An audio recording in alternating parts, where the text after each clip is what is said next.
Logically, I knew it was a panic attack, though in that moment, I was convinced it was a heart attack. Yeah, I would have my same. shoes on the bed. I'd be curled up. I was in New York City with a big jacket on, ready to take myself to the nearest emergency room, Yep. even though logically I know, okay, I know what panic, I've heard of, what it feels like. But when you're feeling it, your body takes over. Yeah. But we can begin to explore some questions like, what is it that I wanted or needed to happen in that moment? What would have been helpful? Would it have been just a moment of someone saying, hey, you're sad and I totally get it. Even if familiar is dysfunctional, results in burnout or whatever kind of our familiar has become for us, or confusion, I don't know who I am. It to our nervous system is the safest path. Nicole, it's so lovely to have you not only in the UK, but on the podcast. Welcome. I'm truly honored to be here. Thank you for having me. How's the jet lag?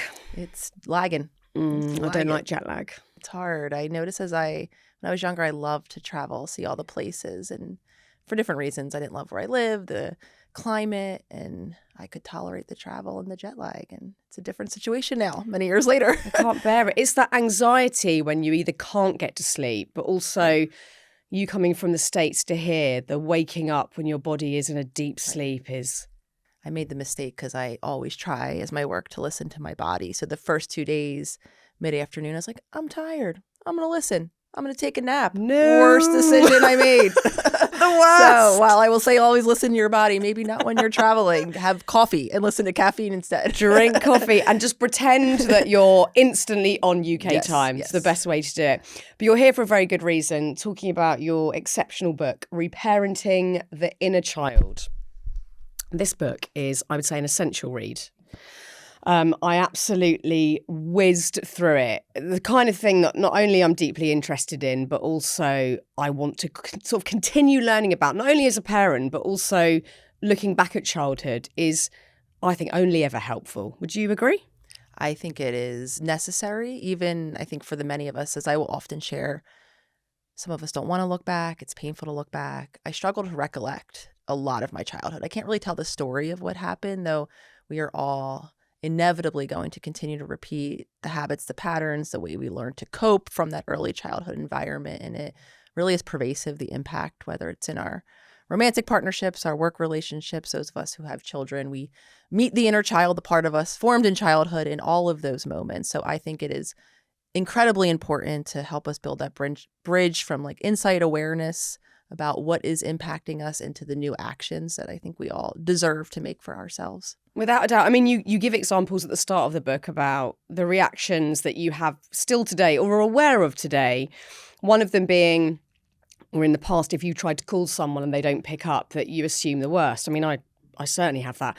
But yours comes from a place of sort of reason. You can see it. You can see where that came from in childhood. So can you just tell us a little bit about that? Yeah. So for me in particular, in my early childhood home, and this was confusing for quite some decades, especially as I became a clinical psychologist and I was working with people who had really identifiable trauma in the old sense of the word, right? Yep. These kind of cataclysmic, life-changing moments of abuse, neglect. And I did not have that. I could not remember moments where there wasn't a parent present. But what I've come to understand is that trauma is really not only what happens to us, but it's whether or not we had the support. So for me, while I had two very present parents who were very well-intentioned, who were urging me to succeed in all of the ways that they thought would translate to me being secure in life, relationally and financially, they didn't have the emotional tools. So in my family, there was a lot of high anxiety, a lot of worry, and a lot of anxiety that I carried with me without the language or words. And even as I gained the words, I'm anxious,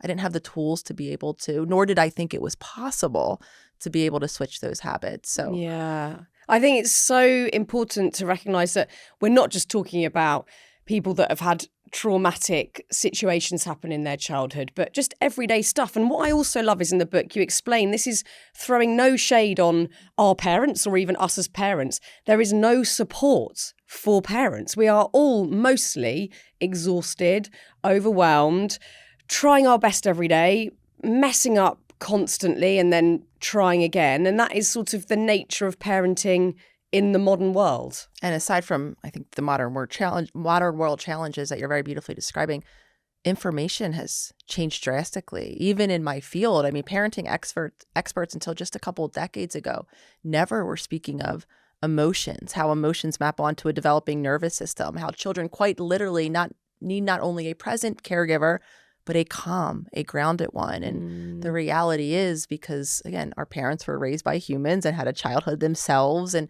so many of them are under-resourced for all of those reasons. So even if they desperately want to show up in support of their children, they're lacking the ability in their body, which is why I'm always talking about the body, development, acknowledging that while these patterns are wired into us, so to speak, and they become our autopilot in these reactive moments, no matter how much we want to do differently, we kind of drop back to those instinctual behaviors. They are changeable at any time, thankfully. Thank God. And I want to get more onto that, and also the sort of physical notion of what we're talking about in a moment. But I'm by no means a professional, and I love studying these different areas, but I'm learning on the job constantly as a parent and someone interested in these subjects. But I can even see as an observer how things are changing and have changed since I grew up in the 80s.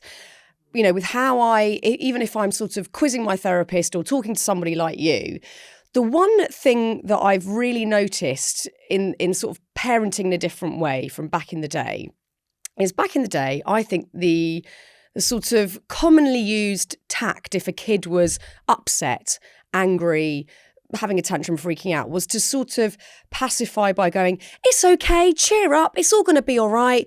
And now what I've certainly learned and been told by many people is to actually reinforce what the kid's feeling, to say, this is really hard for you. You're sad. You're angry. And it feels sort of counterintuitive at first because you think, is this going to make it worse? But trialing it with my own children, I can see that what it does is it makes them go, oh, they get me. Right. I feel seen. I feel heard. That was definitely not a thing back in the day. 100%. I mean, there was a belief that by letting a child deal with it or telling them that they should be dealing with it in the moment, that would stop doing that. Right. That would develop a sort of resilience, right? This idea that, I don't want a weak child. I want a child who can make it in this very tough world. So again, a very well-intentioned belief, though, until a child's nervous system is helped to settle by being seen in the emotion, not having to feel shame around the emotion, their body is not going to develop the ability to eventually do that on their own. So it was, right, what we thought was on the surface helping them develop the ability to cope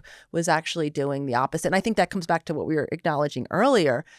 A lot of times, and I even notice in myself, when I feel uncomfortable, when I've upset, especially someone that I love, my instinct is to tell them to get over it and that they're okay because I feel so uncomfortable with how they're feeling. We are very attuned, empathetic creatures. We have these neurons in our brain that are quite literally making us mirror the reaction. So when you see your child upset, even if we're not aware of it, we're having an upset experience. Yes. And if we don't know how to cope with it, the easiest way is to avoid the discomfort by just saying, you're okay. But for a child, it not only invalidates them and not only prevents them from being able to cope, they begin over time to distrust their own reality. These emotional signals that are so important, they're going to have that voice and that idea that, oh, these aren't to be trusted. I'm okay, when maybe that signal of being not okay is an incredibly important signal that child or adult needs to tend to.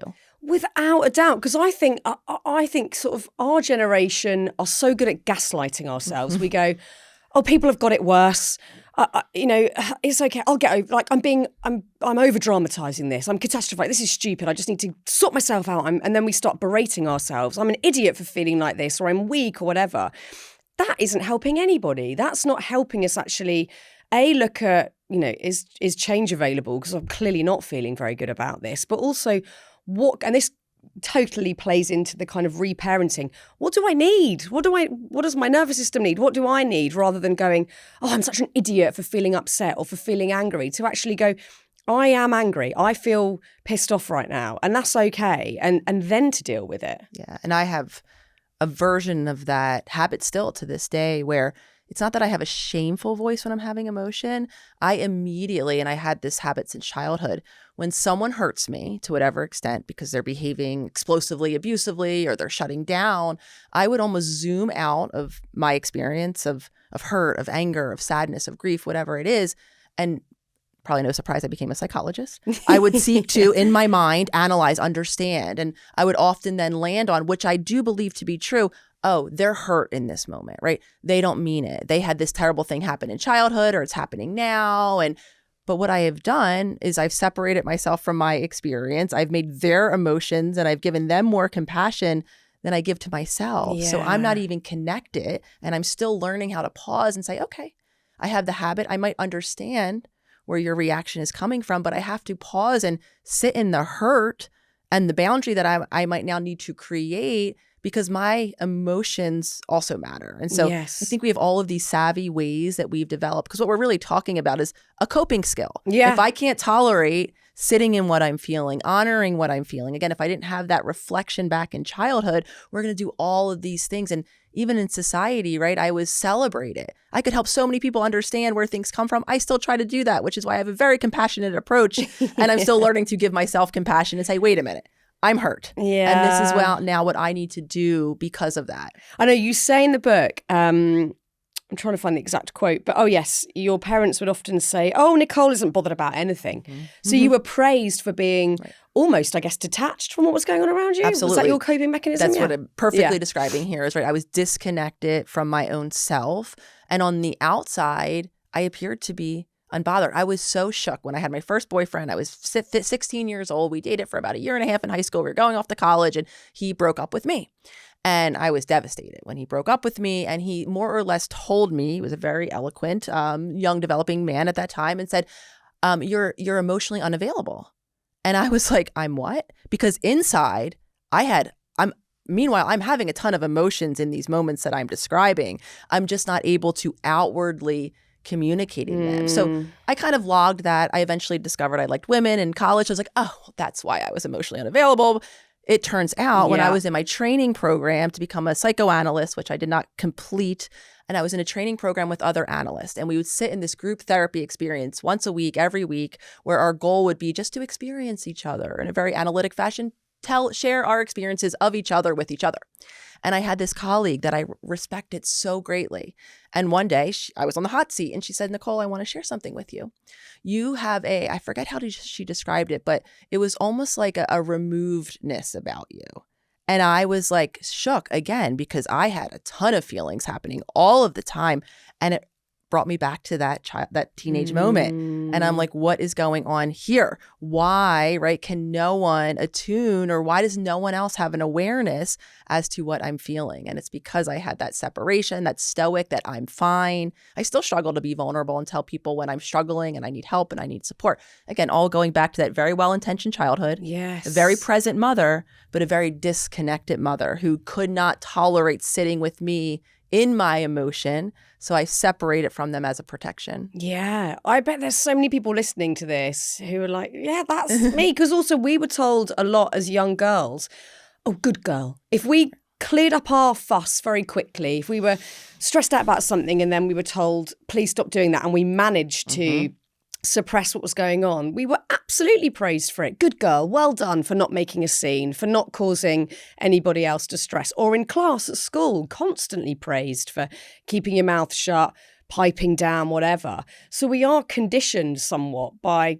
society at large just to keep quiet and shut the hell up. I mean, that's exactly what we're talking about, is all of these different kind of moments of conditioning where sometimes they're very direct. I didn't necessarily get all of those direct messages. I got indirect ones. I don't know if you or listeners have ever gotten the look, right? Where my mom didn't have to say a word, but I knew when she gave me a look across a table, across a room, that was an indicator. And that's in childhood what I'm often describing. Things aren't verbal. We don't have logic. We can't put things into words, though our body is being conditioned. It's learning, it's absorbing those direct messages and those indirect messages. Yes. And then if and when she would say something, if I was having an emotion that she felt, was too overwhelming and dysregulating, or sharing my own perspective, I would get told to stop mouthing off, right? So this idea that what I was, again, it wasn't necessarily direct what she was saying, but the message was the way you're being, as indicated by my look or by your self-expression of an emotion being defined as mouthing off, the more consistently, and again, I want to be clear, we're talking about consistent moments. Yes. Not one look, one time. This was so consistently the dynamic, the weather in my home that I learned, right, that mom and her emotions are to be managed. So if that means stopping my behavior, not sharing my perspective or opinion or emotional experience in childhood, when we need those connections for our physical and emotional survival, we'll listen to those messages before we'll listen to ourselves. Yes. I mean, I think also, again, not throwing any shade on that generation, but there was a lot of the look. Like me and my girlfriends, who are still my best friends from school, we talk about it all the time. All of our mums are like strong working class women who are juggling a hell of a lot, like multiple jobs and trying their best constantly, but they were fierce. And me and my friend Lucy talk about it all the time, that you would get this. My mum's got light blue eyes, and I would be those coming terrified. I'd be like, I have fucked up so bad from that one look. But you're so right. It's not always verbal. It's these micro moments where you're learning as a kid, oh, that wasn't okay. How am I going to readdress that in the future? Or how do I avoid that happening? And then we get to adulthood, and we've carried all of this shit with us. What your book explains perfectly is that it's not set in stone. And I think that's the part where we can really feel empowered and that sense of liberation that, okay, we may have gone through something traumatic, but we may have just gone through a pretty regular childhood where there were certain adults telling us what was and wasn't okay with the best intentions, but it's impacted us to create the people we are today with the reactions that we have to the world around us. And probably quite a lot of the time, they're detrimental to us feeling okay, our bodies feeling okay. But all of this, due to neuroplasticity, is possible, that we can change. The first thing that you suggest in the book on a very practical level is to find a photograph of you as a child. Once we've got this picture, what do we do then? So looking at a picture, and again, for the many that might be listening who don't have access to pictures to be able to see themselves, we can also do this exercise by calling to mind ourselves as a child, a moment in childhood, a childhood room, something we like to do. And when we're doing that, what is happening for us is we're kind of bypassing the logical, story-driven, possibly critical part of our brain, and we're more connecting with the emotional sense of ourself in childhood. It's so much harder to criticize when you see your little face, or you're envisioning yourself small in a room, tucked in a corner, and you see your posture and your body language. And so we're activating, again, that empathetic, compassionate center on the right side of our brain, which helps us connect with everything that we're talking about, all of these stored emotions. And so by looking at a picture, calling to mind ourselves, we can not only connect with how it felt to live in that childhood body, but we can begin to explore some questions like, what is it that I wanted or needed to happen in that moment? What would have been helpful? Would it have been just a moment of someone saying, hey, you're sad and I totally get it? Might it have been more nurturance, more support? Maybe we needed someone to advocate for us, to put up a boundary around something that was happening around us that was making us feel unsafe. So that moment of awareness, and again, we're not worried about the story. So for all of you listening out there who don't have the story, as I do not as well, we're interested in the feelings, right? What's coming up in my body as I'm looking at myself. I don't have it on today, but through the 3 years of writing this book, I had a locket and I had a little picture of myself. So every moment because we meet our inner child, not only in these kind of reactive moments that I think a lot of us carry a lot of shame around, but sometimes we've created a whole identity. And so not having the attunement I needed, not feeling enough just to be how I was, mouthing off or not, sharing my opinion or not, I learned how to perform, to achieve, to be a perfectionist. And nowhere is that more evident than when I'm writing a book. Yeah. And I labor over every word, every chapter. I try to make it perfect so that everyone reading it will gain benefit and not misunderstand anything I'm trying to say. And so it's not only, again, these moments of reactivity where we're exploding outward or shutting down and disconnecting. For some of us, it's our way of being because that's become safe and protective for us. So for me, opening the locket, reminding my inner child that I am enough as I am. So the same thing happens again. If we want to pull out a photograph, a lot of people I know will put it as the background on their phone. It's just a daily reminder that we're carrying that being in the sensations, reactions, even sometimes in the identities that we've constructed, all to maintain those safe and secure connections or whatever version of that was available in our childhood. Yeah. Well, you also say it's familiar. These reactions, it's familiar. And And that's, I guess, a subtler thing to pick up on. It's just like, oh, I'm just used to this. You know, we think we could probably class it as normal. This is just my normal. This is how I am. This is who I am. Because you mentioned there being a perfectionist and you list other archetypes that we can end up as. I am absolutely the perfectionist one. I am, or maybe I shouldn't be labeling myself, but that kind of goal-orientated living has definitely made me feel safe, and it's familiar to me, and it is definitely how I was praised. Or, you know, I guess if I can look at my own story, not go into it too much, but I came from a really regular background, but I ended up working on TV at a really young age. So of course, for my family, it was extraordinary. It was exciting. And then that became, that pleased everybody. That's a good thing. So sometimes you're trying to attain this goal without really knowing, do I want to do this? Am I really stressing this much because I want to reach that goal? Or is this just simply familiar? It's quite a basic level of awareness, I guess, to have. Like, this is just what I'm used to. And when we're talking about familiar, as always, I want to connect it to the importance of familiar in our body, right? Our body, even if familiar is dysfunctional, results in burnout or whatever kind of our familiar has become for us, or confusion, I don't know who I am, it to our nervous system is the safest path because it's predictable. It cuts right through the uncertainty that we struggle to tolerate, because when there's uncertainty, when we don't know what's going to happen next, our body will naturally feel stress and our nervous system will activate. So to avoid that, we become a prediction machine, right? We kind of know how to be, to feel, to predict what happens next, even if it's not the reality. And this is all driven by our nervous system. So very counterintuitively, and often with a lot of frustration, even a healthier habit, right? So we can both probably agree, right? I don't need to be perfect. I can just be good just how I am. I can say that logically, but the second I try to accept imperfection, a mistake, I try to show someone my messiness, my nervous system isn't going to know what happens next, right? So now my body feels stressed, even by a somewhat healthy, so to speak, decision. And these are the moments why, and I often get asked, we often fall back into old habits. It's not a light switch. We don't come to an awareness logically, right? We can all acknowledge all of the habits that would be better serving. We're now talking about going against what our body has become used to. And any step outside of that familiar pattern will create stress in the body. And then going back to kind of where we began, if we don't have the resources to tolerate stress in our body, as very few of us have that emotional resilience, we're going to go right back into those old habits sooner rather than later. Because you also say not all stress is bad. Like, we have to deal with stress. That's part of being a human, but not all stress is bad. Stress is what has allowed us to evolve, to experience the environment. Environments are stressful to different degrees, in my opinion.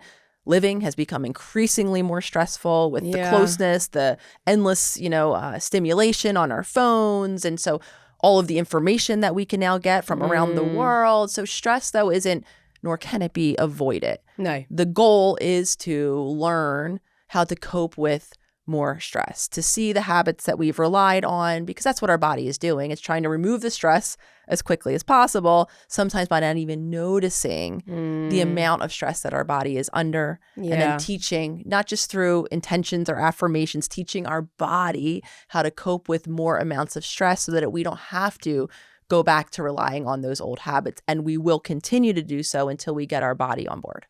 So let's dive in to the body stuff, because I'm fascinated in it, and I've had a sort of varied backstory, probably only for the last, 10 years, where I've really noticed the physical stuff. I think I was slightly disconnected physically before that. I had a load of panic attacks from about 34 to 39, 40-ish, say. So and they started off being like very, very frequent, and it freaked me out. They came out of nowhere. Then more sporadically. And then over the last sort of 4 years, they've just started to dissipate. But then this last week, I've just felt the edges of that coming back. And it used to be, my big trigger was getting into bed. That would be like, oh, I am fucked. I've got to try and sleep. Of course I'm going to have a panic attack. That was the big thing.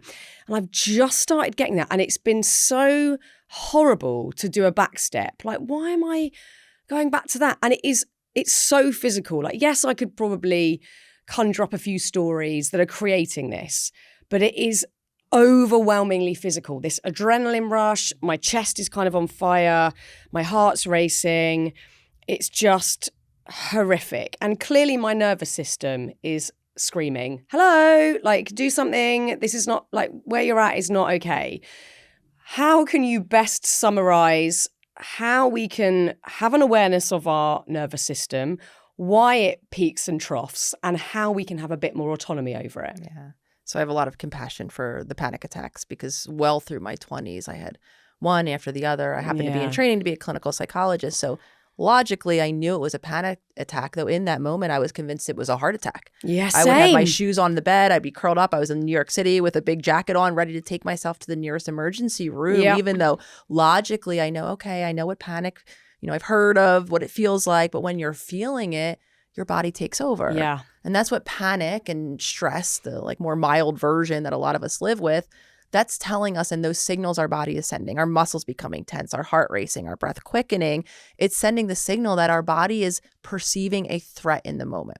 Now, it gets confusing when those moments are at night, right, when we're resting. Yeah. But now, right, the awareness here and the exploration is, well, was there moments to rest in my childhood, right? Was there enough safety, security, predictability? Was it quiet? Or did silence and stopping come with everything from the message of not to be lazy, rest when you're dead, to it just wasn't safe to rest? There was dysfunction in the home, abuse, there was loud noises. And so when I look back at my childhood, not only was it what was happening in the home, I grew up in a very urban setting. I grew up in the middle of Philadelphia. There was noises, there were sirens. I went to sleep with noise. So it's not surprising that when I went to college in upstate New York and it was much quieter, I had to put a television on to sleep. Wow. Because silence, right, meant what's going on here? Where's the next noise going to come? Is it going to be a bump in the night and something terrible happening to my family? So awareness, again, while I have somewhat of the idea of the story from where it came from, I've been able to piece it together.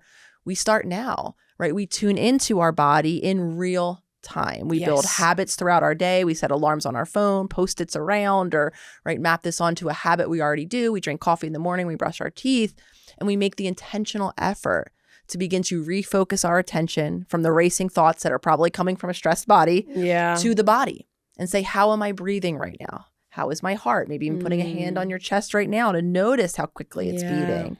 How tense are my muscles? And this is going back to the wisdom you were sharing earlier.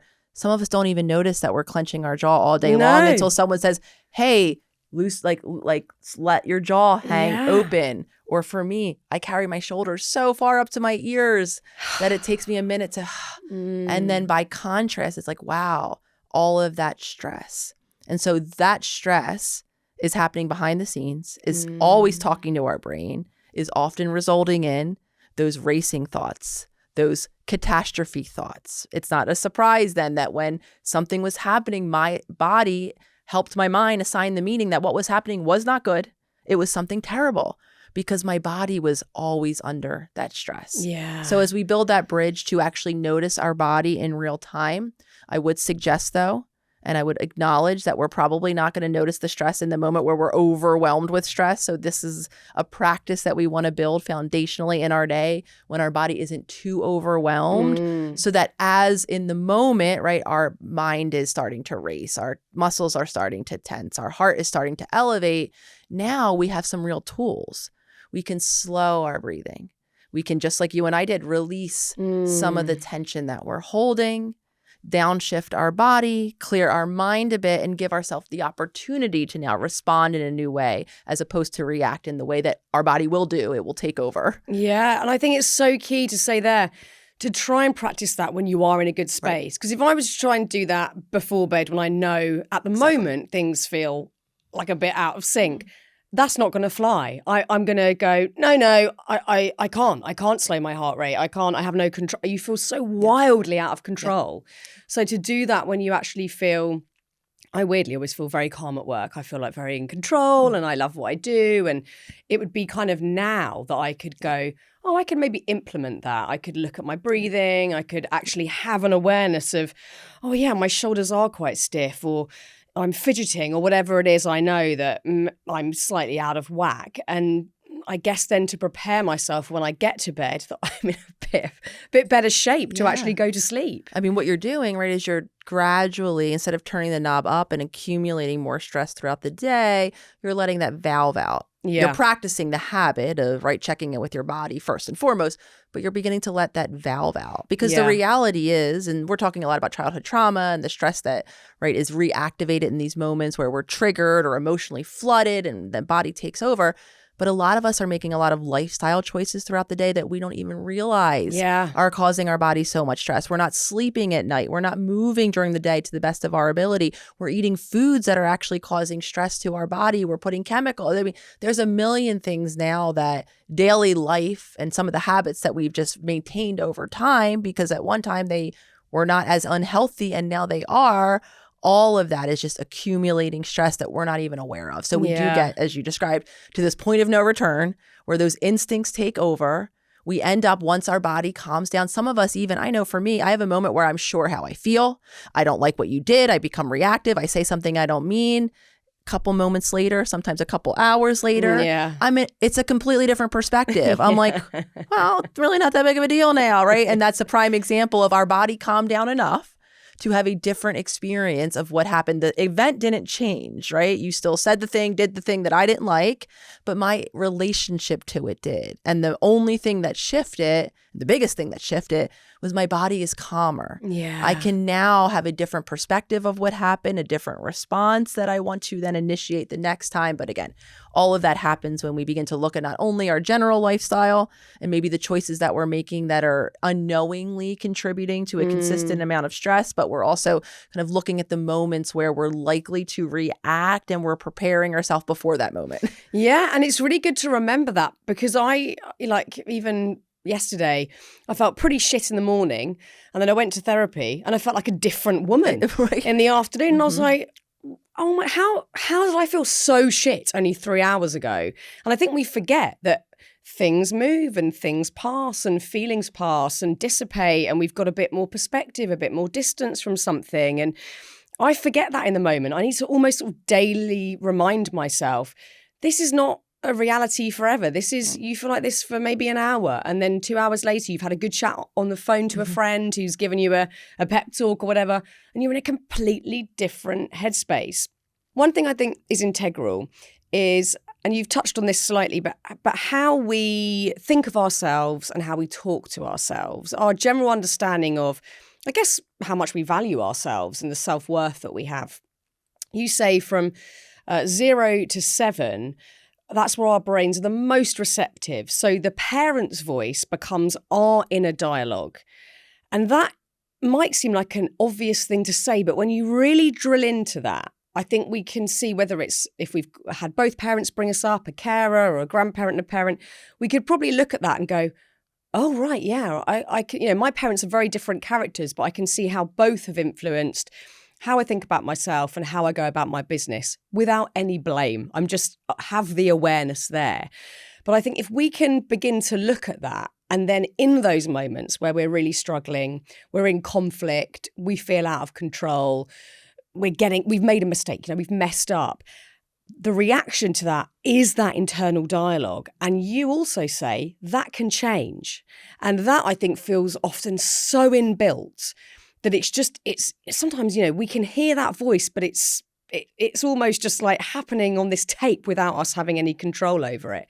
We can change that voice. Where do we begin with that one? Yeah, I want to acknowledge too, it's not just parents, because school systems, teachers, I mean, these moments and developmental times are so impressionable. And there is so many outside, you know, voices that do get directed our way that then get absorbed as who we eventually believe ourselves to be, and then how we talk to ourselves. And I also want to connect behaviors and what is modeled, because the ability to respect and love and show up in self-care is not just modeled by how we're talked to, but by how not only we're treated, but by how we're watching the adults around us treat themselves, right? So we can become very disrespectful and critical of ourselves, sometimes because of these voices that are very critically spoken to us, shamefully spoken to us, but also because maybe no one showed up to care for us. In childhood, we don't have the maturity to zoom out, to understand everything that we're talking about from a very compassionate lens of all the reasons why my parent was limited in the way that they are, we will land on a very self-focused reason. We become the reason why someone did not show up to physically care for us, why someone might have abused us sexually or physically or neglected us entirely. It's our unworthiness that is reflected, that behavior of. If no one modeled even habits to care for oneself, if we had maybe the selfless parent, as a lot of women had a selfless mother, right, where they put themselves completely last and only showed up for the people around them, and we didn't then see someone caring for themselves, setting the boundaries that they needed, then that voice is connected to habits in our daily life. Yeah, we're not going to do that. We're not going to do that. So to acknowledge the voice in our head that for a lot of us is coloring our decisions, to see the habits that are, continuing to neglect ourselves or abandon ourselves in the moments that we want, we have to get rid of the expectation that voice just miraculously goes away. I wish there was a wand that would that'd be great. That down. Yeah. But the choice we have is in removing our focus of attention, right? We don't have to sit there and ruminate on that voice. That voice will pop up in the moments where it typically pops up. So let's anticipate that it's going to, right? The shameful, critical voice will come whenever we do the shameful, critical thing that we've learned is shameful or, critical. And then we can say, okay, I don't have to sit here and think this for longer, right? I don't have to focus and ruminate and tear myself down and replay the thing because that's only keeping the emotion alive in my body. What I can do is unhook my attention, maybe check in with my body at that moment. How am I breathing? How can I calm my body down? But also the self-care habits play a big role too, right? Can I begin to care for myself in action? Because a lot of times the critical shaming voice aligns with the self-neglecting, abandoning behaviors. And so can I then show up, even if my mind isn't believing that I'm worthy of care, right? Can I show myself through setting a boundary, through asserting myself? Maybe from just giving myself a moment of rest or care or a nutritious meal. Can I, in action, begin to live a different reality before that voice maybe catches up? Yeah, or even override it. Because I have it like, say, I don't know, my job's really weird. Some weeks I'll be working insane hours, and then there might be a random Tuesday where I'm not working in the afternoon. And I think to myself, oh, I'd love to get in the bath. I love having a bath.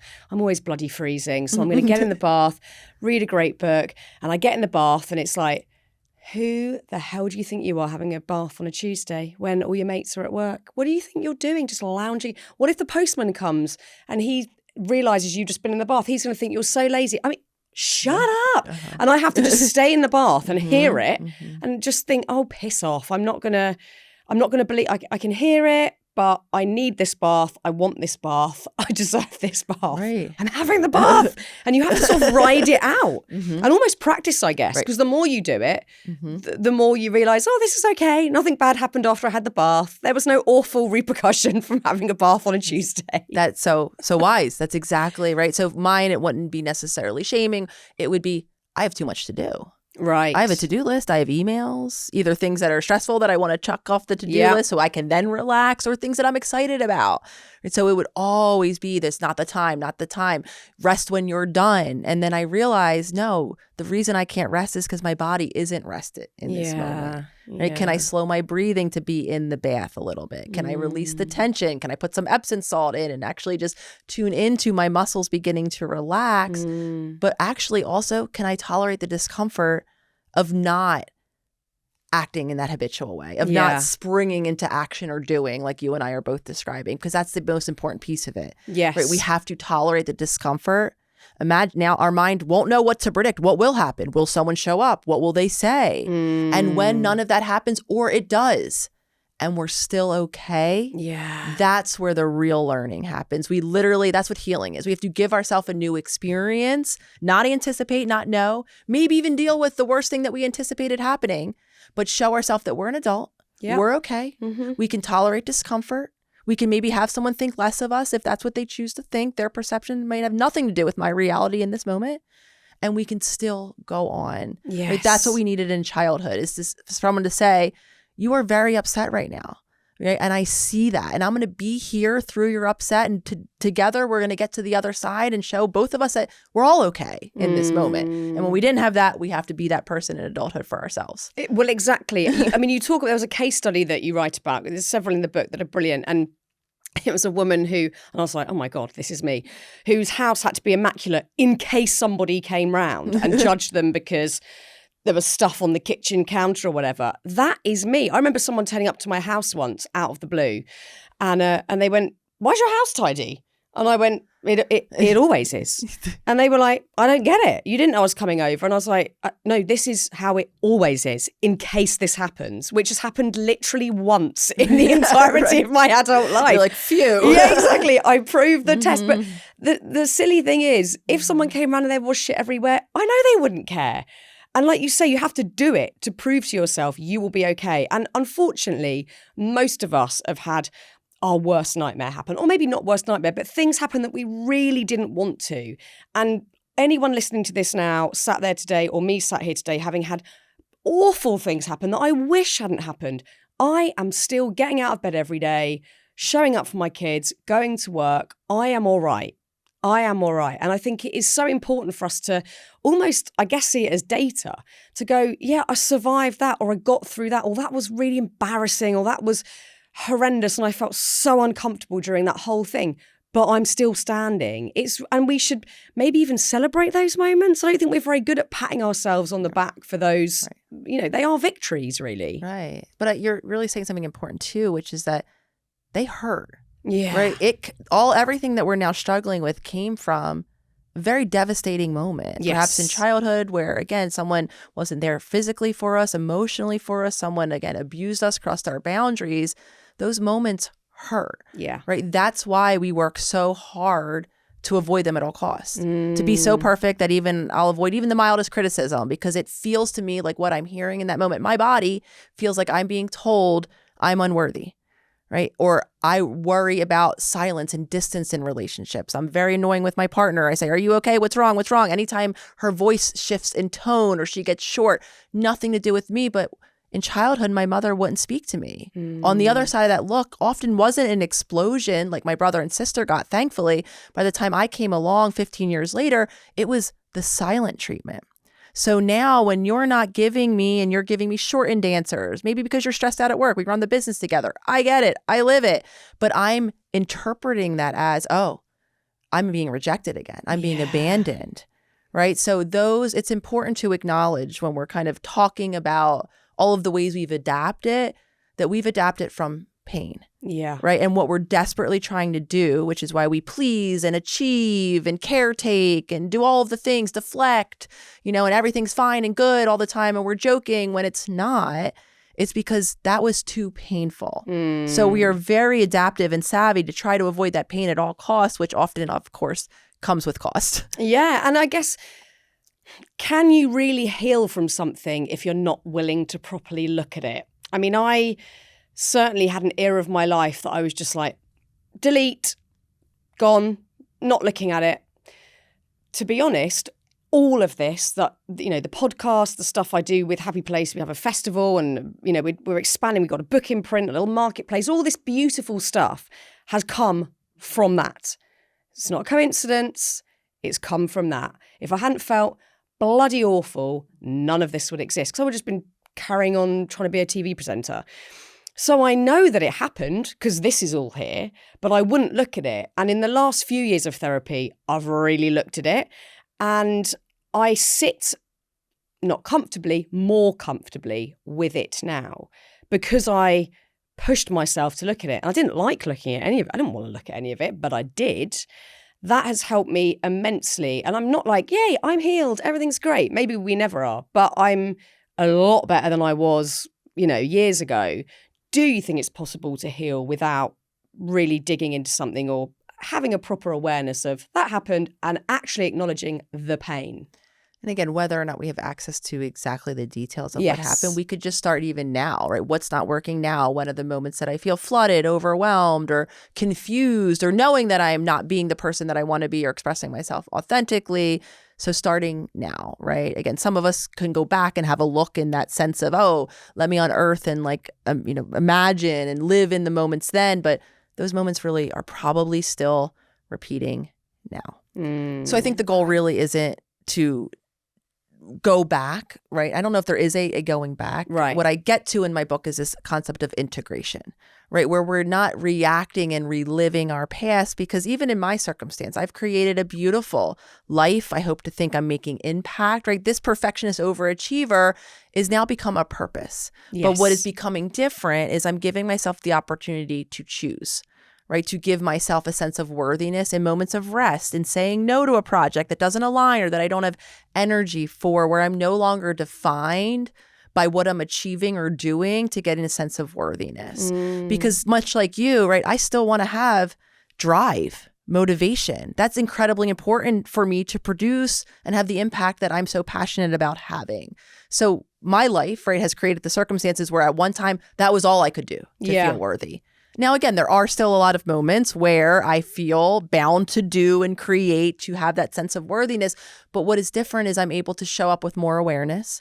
I'm able to see that those moments usually happen when I'm under-resourced. For me, when I'm not sleeping well, eating well, moving my body in the way that I need to, when stress is happening in my life and I'm not taking moments to deal with it or check in with myself, so that I give myself not an erasure of that past, but the choice. To decide, right, if and when I still want to act from that very adaptive, protective part. And I think that's the goal for all of us, is to, again, know how our past is impacting us. We might not know the story necessarily of where it came from, but we can most of us can see the impact now.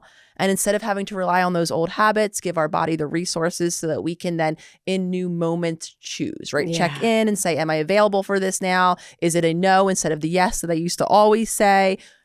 Tolerate the discomfort of perhaps continuing to build that new habit. But now I'm showing up as a super empowered being, because back to what you were saying earlier, we don't know what comes next. No. Our body changes, hormones change. We don't know what it's going to be like to be in an older body, what our relationships will look like. And so to have that sense of awareness as an on the kind of in the moment possibility is, I think, the only thing that's going to equip us to walk into the unknown future. Completely. And I mean, for people, I was talking to a friend yesterday, for people who sit on the opposite end of the spectrum, because we can often forget, as someone that wants to keep doing and achieving, and that sense of restlessness that I have to keep doing, I sort of forget there are people out there, and people that I love dearly, who have the opposite issue, where they're slightly frozen. And stuck in, well, I can't do that thing. And there's lots of different reasons why. And some of them are very, very valid, but they are completely frozen. And there is no action because of that.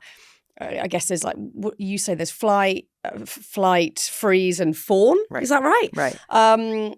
But people who are just like, I've flopped, I've gone, I can't, there's nothing I can do. How do you begin to override that? That feels I'm very happy you're impossible. bringing that up, because I think whether it becomes a lifestyle, right, where we constantly shame ourselves because we're unmotivated, we're procrastinating, we're not showing ourselves or speaking up in the moments, or even the acute moments or relational moments, right? We have a sense that the relationship we're in is dysfunctional, it's abusive, or there's active abuse happening and we can't advocate or leave the situation. I think a lot of us carry a lot of shame, either, acutely in moments where, I should have done something and protected myself, or just generally where we're not generating the action that we might desperately want or know that we need to. And so, again, all of that is very much the final step on the chain of nervous system reactions.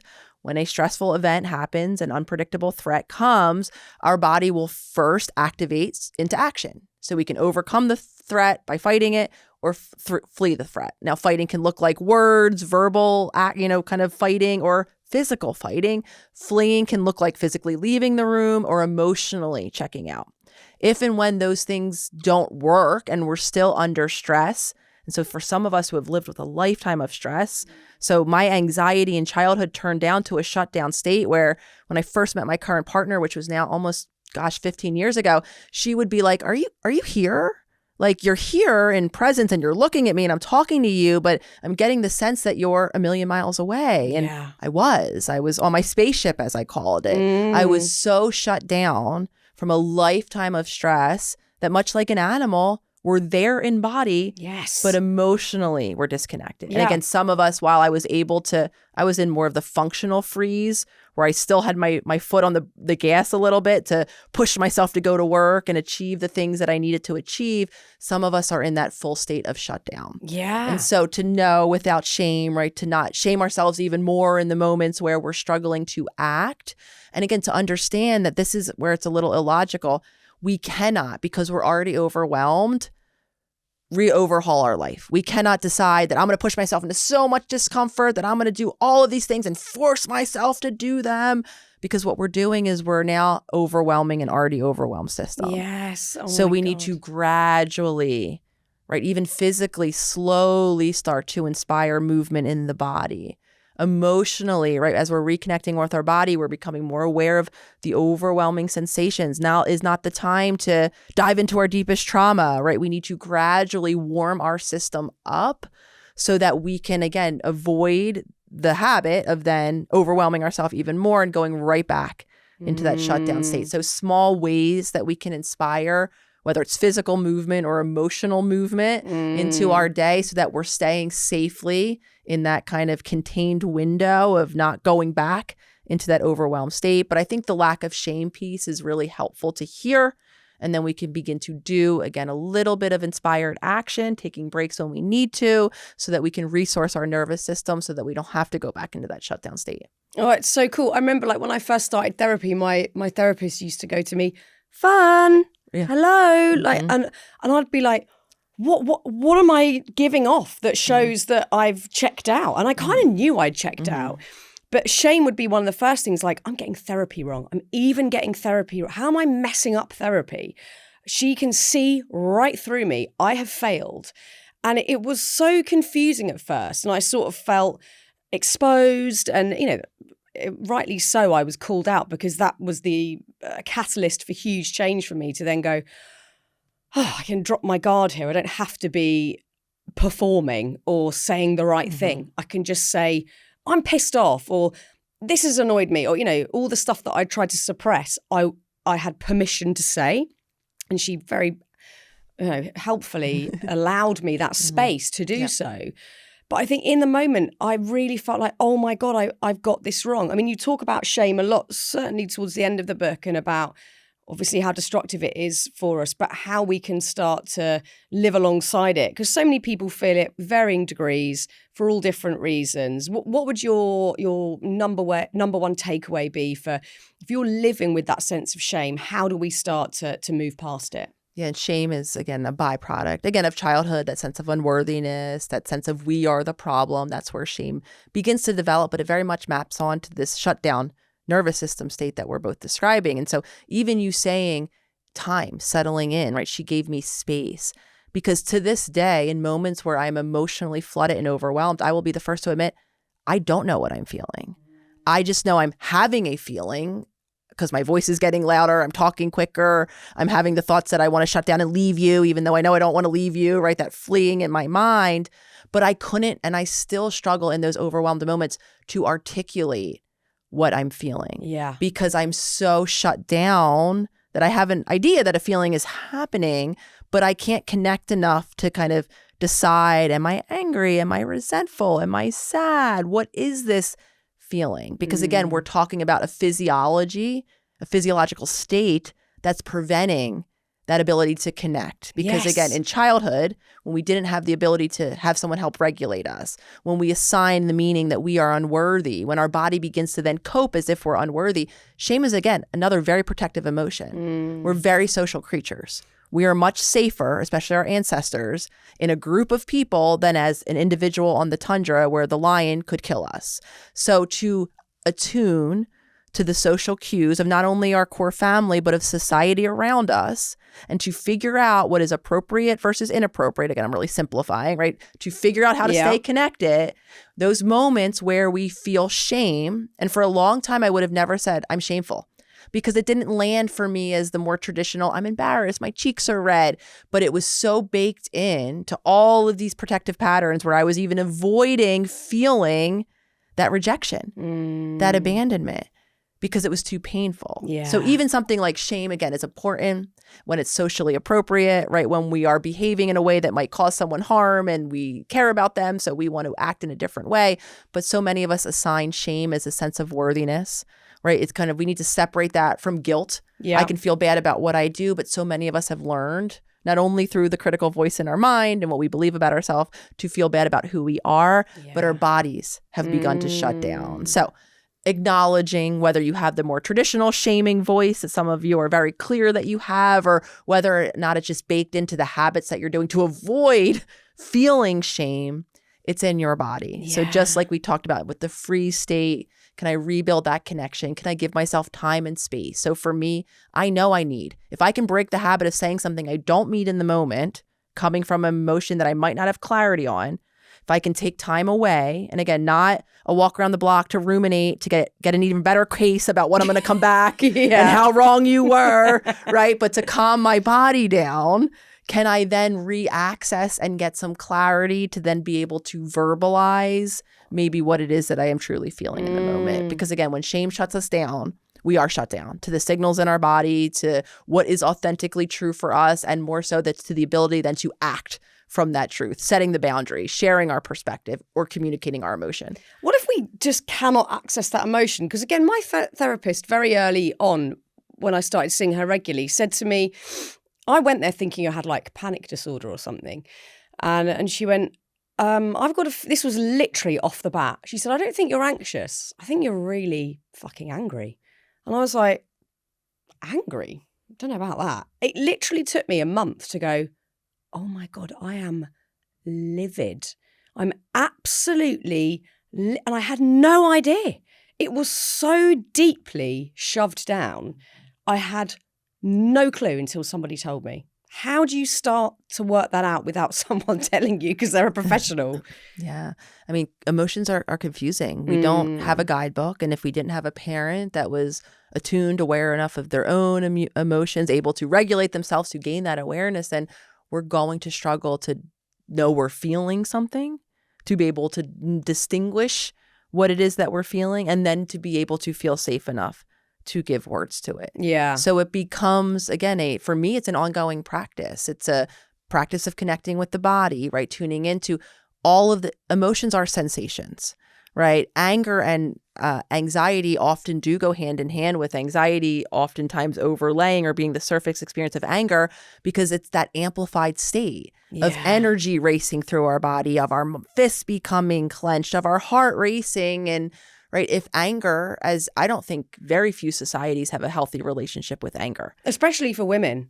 It can be very destructive in general, especially if you've been on the receiving end of abusive behaviors coming from dysregulated anger, though, again, and across gender lines, it's going back to this idea of the good girl, right? The don't show anger, the don't yell, or to have a more passive aggressive communication, or an interpersonal where you're gossiping and criticizing and shaming other people, but really you're angry. Yeah. And we'll all be angry in a couple different moments when our boundaries are violated. Why? Because anger inspires the action to assert ourselves, to fight or flee the thing that's causing our boundary violation. Yeah. It also comes from an accumulation of unmet needs. So the reality is, a lot of us adults, myself included, I struggle to connect with my anger still, because it feels too much like anxiety. It feels too overwhelming.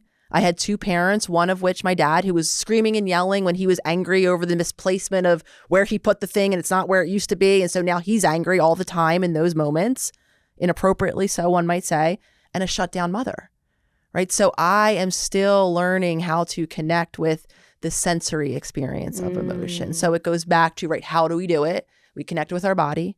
We explore, not before we even give the label, right? We can get out of feelings wheel and eventually over time kind of point to the feeling that we're having.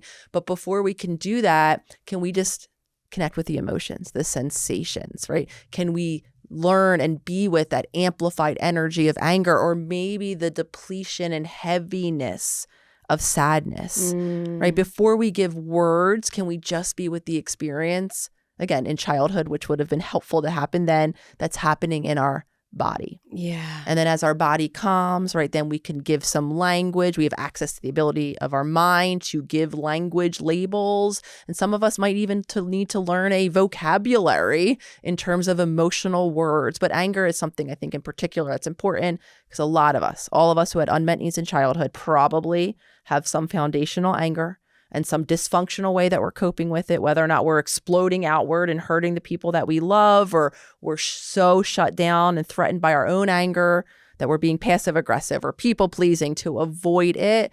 So to develop that space in our life, the awareness of what anger feels like in our body, and then obviously a healthier channel. And again, with anger in particular, it's usually creating a boundary, asserting yourself, or meeting our need. Yeah. I mean, what a beautiful way to initiate some parenting to yourself. That's what we're talking about. If you're still struggling to sort of think, how do I parent myself? That is it in action right there, is just noticing the feeling, because so often we dismiss it and we crack on with the next job, or we gaslight ourselves and, you know, carry on with our day rather than going, this is how I'm feeling. You know, that's been one thing for me, is going, it's okay to be angry. Like, it doesn't make you a bad person, which I think I massively believed previously. Yes.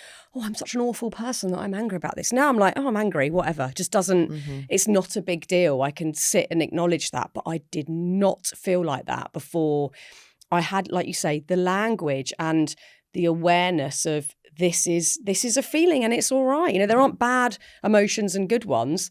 They're just all emotions that we're all going to feel throughout the course of bloody 24 hours, probably. Right. And we're I think humans. We put so much pressure too, I think, to know what we're feeling in the moment, to be able to give words to it, which is why I continue to emphasize that won't be possible if no one taught us, if our body is too overwhelmed with the emotion, whatever it is, we're going to struggle to be able to communicate that, which is why it's so important to give ourselves the time, the space we need, the curiosity, not to shame that we don't yet know. Again, I'm still learning my own emotional landscape, so that in the moment then, or even before, when I'm in a state of need and I want to tell someone that I love that I'm feeling whatever it is, that I'm able to have the language to do that. I'm able to tolerate the vulnerability of doing that, the fear of judgment that will come along with doing that.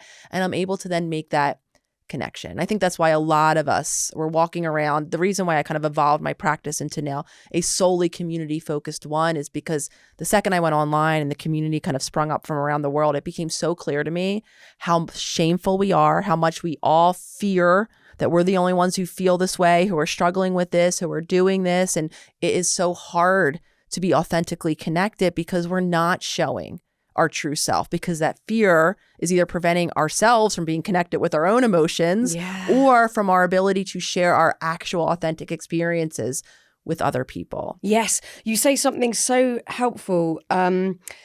Healing requires a return to radical honesty. Goosebumps. I underlined it in the book and I was like, I need to reread that again and again and again, because I've had so many of those moments. I mean, I wrote a whole fucking book about it. Those moments where you go, you're saying the thing because I don't want to upset the person and blah, blah, blah. And inside you're like blood is boiling, or you're really upset, or there's something that you're not saying. And it's been very recent for me, I'd say literally, well, since I wrote this book in the last sort of year, that I've even dared to go, say the thing. Just say the thing. Get to the other side of it, and you might feel a bit vulnerable and a little bit wobbly because of it, but you're going to be all right. Say the thing. I even did one of them yesterday, like in my head, say the thing. 1, 2, 3. Said it. And then I'm still here, you know, and it is like a constant practice, but that radical honesty is key. And it's still sometimes seen as unacceptable by society because we're meant to be, you know, stay in line, be civil, have the right etiquette in the right place. But actually, we're doing our authentic selves a disservice by constantly lying. It's lying. Lying, people pleasing is often lying. And we're doing our relationships one too. Yeah. Right? Because what happens to anger over time, it accumulates as resentment. It turns into contempt for the other person. I think it's Dr. John Gottlieb has kind of verified in couples research that is what leads to the disintegration of relationships, either because we don't feel right authentically attuned and connected to it, because we're not, right? All those years I spent being stoic, fine, communicating distance to people, I felt alone in a crowded room. I blamed my partners. I thought if I just find the right person, I'll feel differently. And I didn't see the role that I was playing in that disconnection that I was creating. So to be honest with oneself and to say, I mean, how many of us say, I'm fine, and we're not fine? No. And maybe the first step is to say, I'm not fine. I don't know what I am right now. I'll get back to you. Yeah. But I'm not fine. And so for me, I'd giggle when you were saying that, because there were so many moments at the beginning of my journey when I saw all of the different relationships, personal, my family, that I watered myself down. And I started to practice saying the thing. I would write it, text it, and throw my phone across the room and then not want to go look at it, you know, because I was like, I said it, like, I'm done here. But what I was afraid not was saying it. It was what I was afraid was on the other side of saying it. And I even have seen this as my evolution in my professional world. I was so scared. I started to evolve my practice. I started to understand how traditional therapy wasn't working. I started to apply a more holistic approach. I started to do differently in my life. My relationship that I thought was always going to be with anxiety was actually starting to change. I was so motivated. I started to see clients privately, and I was doing the holistic work with them, and everyone was starting to make little shifts in their behaviors and get better, so to speak. And I was watching the online world, and I was sharing with my partner, Lolly, who I went from so unfulfilled. I want to run away from this life I've created because I'm not feeling connected to it. No one's getting better. I'm not getting better, to inspired. And she's like, Nicole, you should start to use, she's brilliant on social media. She's like, you really should start to share this with people. She was going on a similar journey of healing herself. And I was like, I don't know. I'm not used to being seen in honesty. I'm used to being seen as a curated self who's only performing in the ways that I know best. And back then, a couple of years ago, psychologists don't share their own struggles. They don't talk about the body and nutrition and lifestyle and the nervous system. It's just not in our trained language. So I was so afraid to share online. Thank God she supported me and urged me, and I began to do that. Though over time, in the beginning, I would share much like a therapist. I'd dance around topics. I'd water it down. You'd ask me what I think. I'd give you like it could be this or that, because I didn't want to. There were some topics I avoided entirely, even though I believe them to be true. And so even over these last, gosh, how many years I've been online now? Oh my gosh, has it been 8 years?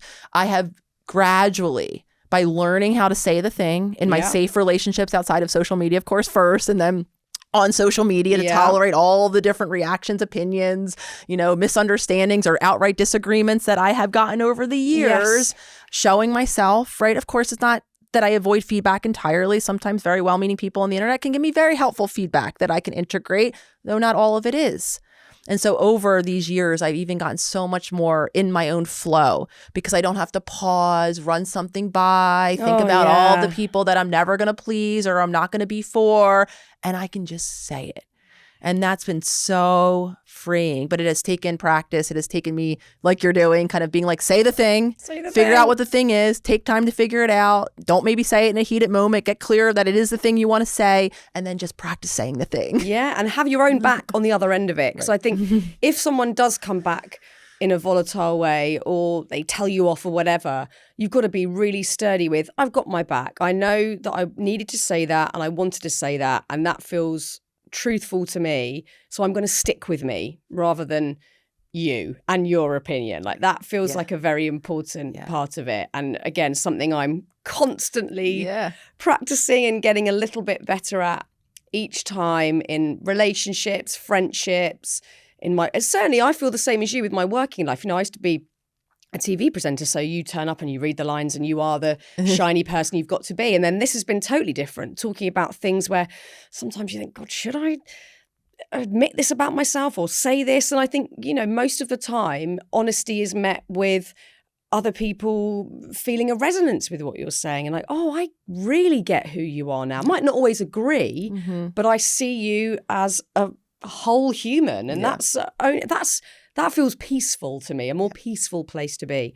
I can't actually believe we've talked for an hour, because I feel like I've not even scratched the surface, because this is such a huge topic. So what I would say for anyone watching this now or listening who is interested in learning the process of reparenting, maybe having a look back at their childhood, the voices that were in their childhood, getting your book is going to be the best way, as well as obviously following, you put out such brilliant content on social media, but reading this book is such an education with also, may I add, very practical steps along the way, practices that you can do a bit of homework actually in between reading chapters, which is really, really helpful. So congratulations on such a great book. Before we wrap up, 2 questions. The first one is, we're creating a playlist of songs that make us feel really great. What song would you put on that playlist? Oh, so good. Let me think of a song that I've been bopping around to recently.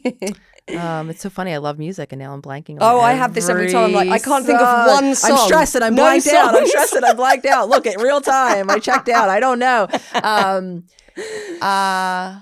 I don't know. I mean, the song that's coming to mind, it's funny too, because in my first book, it was very impactful for me. There Will Be Time by Mumford and Sons. Oh, I love Mumford and Sons. That is the first thing that popped into my head. Now, there's a million more recent ones, but I'm having that moment where I can't grab it. Go with the first one. There Will Be Time. And I think, again, this is really much applying to this conversation. There is time for all of you listening. There is never too late. That for me has been a constant kind of go-to of inspiration, not only for the very short amount of lyrics that are in the song, but the feeling that kind of goes through my body now that I'm getting more connected with it and can allow myself to connect with the resonance of music, which will also be really healing to access emotions. Yes. Oh my God. It's one of the quickest ways. Right? I mean, that is so big for me to be able to listen to a song and get brought back to either a time period in life or an emotion. And this is what we're talking about, the emotional resonance that I think comes through literally energy of music, the frequency of music. I love crying to music. Yes. I bloody love it. Put on a sad song purposefully to have a cry. Yes. Well, it's funny to connect this even back to anger. I noticed that I struggle to listen to what sounds to me aggressive, angry music. Maybe I should practice more as we're having this conversation. I'm like, maybe because it's like it's scary to me. I'm like, and again, if those of you who like that music, great. You're in touch with your anger. Correct. I am not. If music is too loud and too aggressive, feeling in my body, I'm like, I'd rather the more melodramatic, sad side of the feeling. Or just like calming, chilled. Yeah. And also, Nicole, where is your happy place? Where's my nature? Nature has always been. Growing up in a city, anytime I was in nature, I always was able to notice that slight contrast where, yes, my thoughts were still racing. I was still an anxious mess, but felt a little more grounded. Thankfully, now I live very much in a beautiful natural setting near a lake, and I spend a lot of time just being in nature, and it's just my happy place. Oh, it's the best. I love it. Well, look, thank you so much for being on the podcast. I've been so looking forward to talking to you. I think we're going to have to do a part 2 when you're back next, because there's so much more to discuss. We have a lot of personal resonance too, which I think is really special. So thank you for having me. This was a great conversation. Thank you so much.